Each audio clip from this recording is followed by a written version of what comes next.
जिसके साथ 10 साल एक नहीं दो नहीं ఏం తక్కువ చేసిండా కేసీఆర్ నీకు నాకు తెలియక అడుగుతా శ్రీనివాస్ రెడ్డి గారు 5 ఏళ్ళు మంత్రి 5 ఏళ్ళు వ్యవసాయ మంత్రి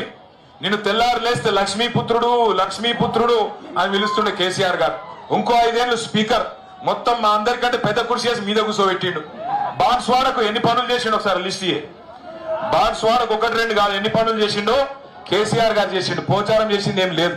ఏమేం చేసిండు ఇగో ఇదే బాన్స్వాడను మున్సిపాలిటీ చేసినాం ఇదివరకు గ్రామ పంచాయతీ ఉండే ఆ రోజు నేనే మున్సిపల్ మంత్రిని నన్నే పిలిచిండు ఒకరోజు పోచారం శ్రీనివాస్ రెడ్డి పిలిచి అంకుల్ బాన్స్వాడను మున్సిపాలిటీ చేయ అంకుల్ అన్నాడు నేను చేస్తే ఏమైంది పైసలు కావాలి కదా మరి అభివృద్ధి అన్నాడు అవి కూడా ఇచ్చిన నేను ఆ రోజు మున్సిపల్ మంత్రిగా 60 కోట్ల రూపాయలు మొదలు ఒకసారి ఇచ్చిన అటెనక కేసీఆర్ గారు మళ్ళొక 25 కోట్లు ఇచ్చిండు ఇదే బాన్స్వాడకు మళ్ళా తర్వాత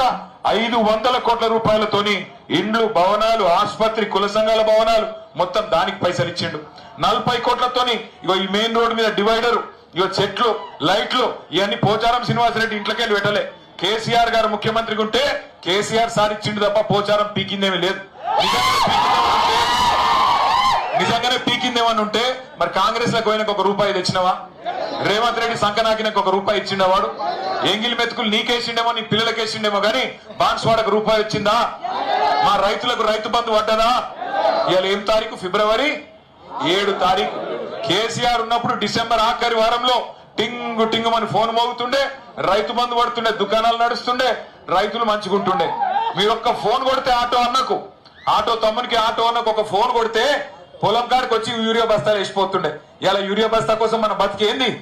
మళ్ళా లైన్లు కడుతుర్రా మంచిగా మరి బాగున్నదా మార్పు మంచిగుందా అందుకే అంటున్నా పోచారం శ్రీనివాసరెడ్డికి ఇవన్నీ నచ్చినాయట